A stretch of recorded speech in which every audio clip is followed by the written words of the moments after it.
He leaned back in his chair, smirked, and said the words that would haunt him forever. Single mothers like you should be grateful for any job. I sat there, frozen, my 3-year-old daughter's daycare bill flashing in my mind, the eviction notice on my kitchen counter, the empty fridge. I smiled, nodded, took the job. 2 years later, I stood in a courthouse, bidding paddle in hand, watching him squirm as I bought his entire company at auction. This is my revenge story. And trust me, it gets so much worse for him. But before we dive in, if you love real revenge stories where karma hits hard, smash that subscribe button right now, because what I'm about to tell you, it'll make you believe in justice again. My name is Marissa. Back then, I was 29. Newly divorced, my daughter Kenzie was 3. My ex-husband? Let's call him what he was, a walking red flag named Garrett who thought child support was optional. I'd been applying everywhere, grocery stores, call centers, anywhere that would take me. Then I saw it, operations coordinator, decent pay, benefits, a company called Nexus Logistics, run by a man named Darnell Hutchins. I practiced for days, borrowed my sister's blazer, dropped Kenzie at my mom's at 6 a.m. to make the 8 a.m. interview. The receptionist, a nervous woman named Patrice, whispered, "Good luck," like I was walking into a lion's den. Should have been my first warning. Darnell came out, mid-40s, expensive suit, the kind of man who probably had entrepreneur in his Instagram bio. The interview started normal. Experience, skills, availability. Then he saw my emergency contact form. Single parent box, checked. His whole demeanor shifted. So, no husband? My stomach dropped. That's illegal to ask, but I needed this job. No, just me and my daughter. He leaned back, tapped his pen, then came the moment. Look, I'll be honest. Single mothers are challenging employees. Always leaving early, sick kids, drama with the ex. Most employers won't even interview you. My face burned, but I kept smiling. However, I believe in second chances. Single mothers like you should be grateful for any job. I'm willing to take that risk. Grateful for any job, like I was begging for scraps. The hours are long, sometimes weekends. The pay is, well, it's fair for someone in your situation. Can you handle that? Someone in my situation. I thought of Kenzie, of the shutoff notice from the electric company. Yes, I can handle it. He smiled. Not a kind smile. A smile that said he owned me. Great, you start Monday. And Marissa, don't make me regret this. I drove home, cried in my car, then wiped my face and picked up my daughter. I had no idea that taking that job would lead to the sweetest revenge of my life. But first, I had to survive working for the devil himself. The job was exactly what you'd expect from a man who thought single mothers were charity cases. My official hours? 8 to 5. My actual hours? 6 a.m. to sometimes 9 p.m. Why? Because Darnell had a special talent for dumping emergencies on my desk at 4:45. Marissa, I need these reports by morning. Marissa, the client wants a full audit tonight. Marissa, why isn't this done yet? The pay? $32,000 a year in Seattle. where a studio apartment cost $1,800 a month. But here's what killed me most: the comments. Every single day. Running late? Babysitter issues? I was 5 minutes early. Taking another personal call? Let me guess. Daycare? It was a client. Single moms, always something, right? To other employees about me. He'd joke in meetings. We keep Marissa busy so she doesn't have time for another baby daddy. People laughed. Uncomfortable laughs, but they laughed. I documented everything. Every comment, every unpaid overtime hour, every degrading joke. Not for a lawsuit. I couldn't afford a lawyer. Just to remind myself I wasn't crazy. 6 months in, I noticed things. Vendors calling angry. Paychecks bouncing for other employees. Darnell taking business trips that looked suspiciously like Vegas vacations. 9 months in, bigger signs. Late rent notices delivered to the office. His Mercedes disappeared, replaced with a Honda. Employees quitting without notice. 12 months in, I overheard the call. No, I can move assets. The house is in my wife's name. The company, we can work something out. Bankruptcy. He was going under. But he still strutted around like a king, still made his comments, still treated me like garbage. 15 months in, something shifted in me. I stopped being hurt, started being curious. I volunteered for extra tasks, filing, organizing, anything that gave me access to information. And what I found changed everything. Tax liens, fraudulent loans, hidden debts, angry investors. Darnell wasn't just broke, he was drowning. 18 months in, the announcement came. Nexus Logistics was filing Chapter 7. Everything would be auctioned. I quit that day, found a remote job within a week, paid better too, but I wasn't done with Darnell Hutchins. Not even close. Because sometimes revenge isn't about destroying someone. Sometimes it's about taking everything they built on the backs of people like me. Let me paint you a picture of where I was when Nexus went under. New job, steady income, Kenzie in a good preschool. Finally breathing. But every night, I think about those 18 months.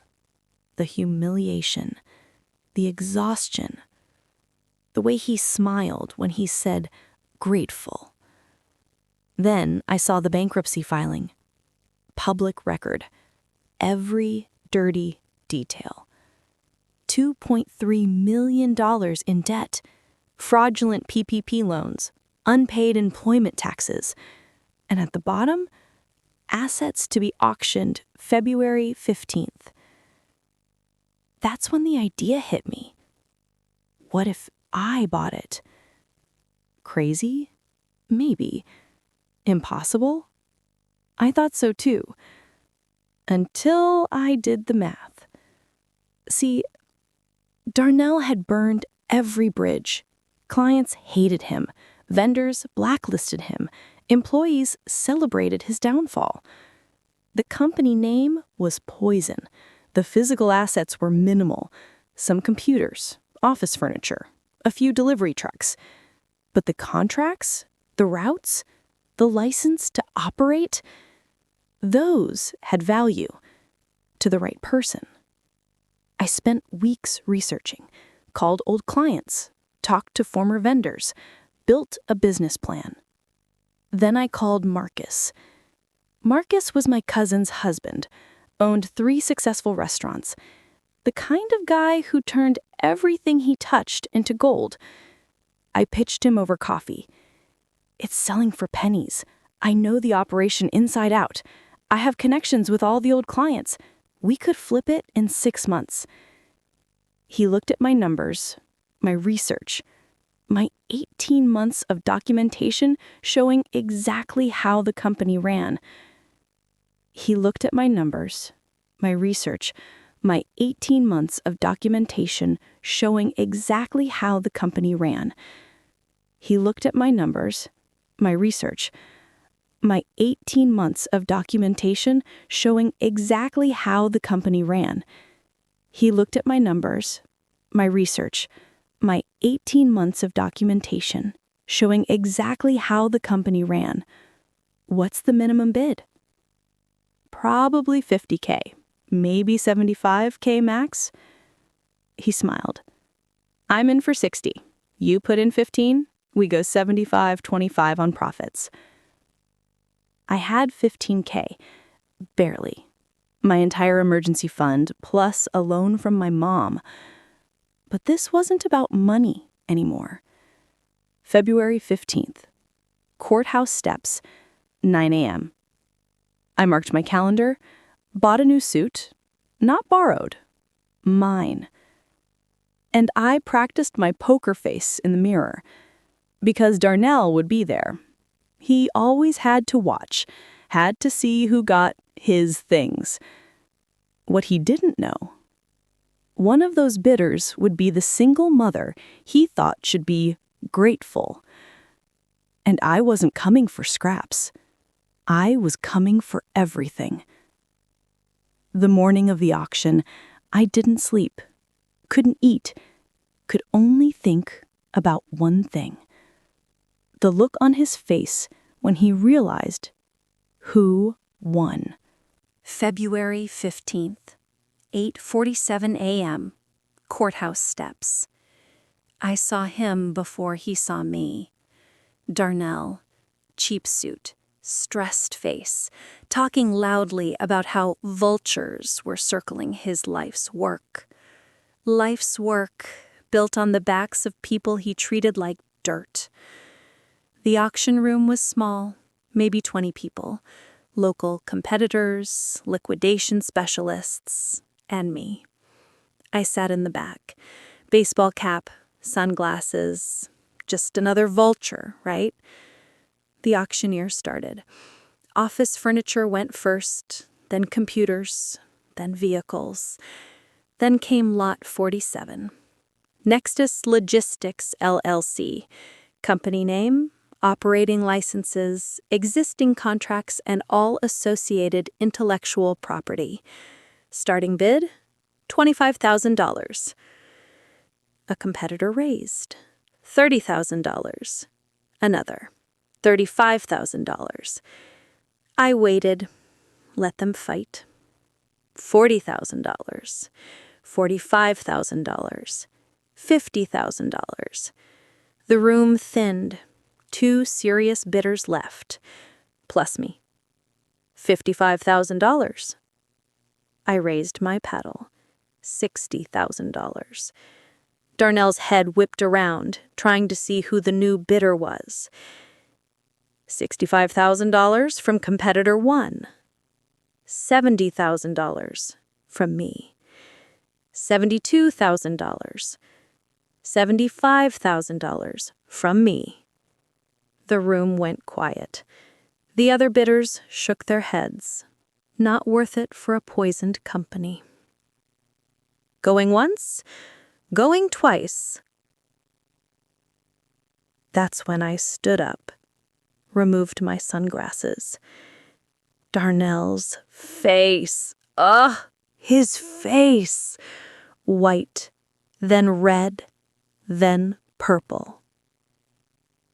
Sold, Lot 47 to bidder number 18 for $75,000. I walked to the clerk's table, signed the papers, wrote the check. And then I did it. Walked straight to Darnell. Hi, Darnell. Remember me? the single mother who should be grateful? He sputtered, couldn't form words.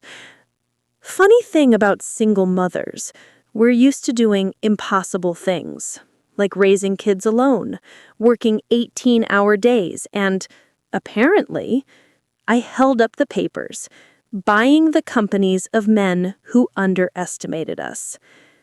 His mouth opened, closed, opened again. You can't. How did you... Oh, I saved every penny from that joke salary you paid me, every overtime hour you never compensated, every lunch I skipped to afford daycare. I leaned in close. And now, I own everything you built. Your contracts, your routes, your company name. Although, I smiled. My sweetest, most professional smile. I think I'll change the name. Grateful Logistics has a nice ring to it, don't you think? I turned to walk away, then stopped. Oh, and Darnell, I'm hiring, but single fathers like you, well, you should be grateful for any job, right? I left him standing there, speechless, broken. But the revenge? It was just beginning. And that is how you destroy someone who tried to destroy you. Not with anger, not with lawsuits, but by becoming everything they said you couldn't be. If this story made you believe in karma, smash that subscribe button, because I've got dozens more revenge stories where terrible bosses, entitled Karens, and toxic exes get exactly what they deserve. Comment below, what would you have done to Darnell? And remember, sometimes the best revenge isn't destroying someone. It's letting them watch you build an empire from their ashes. See you in the next video.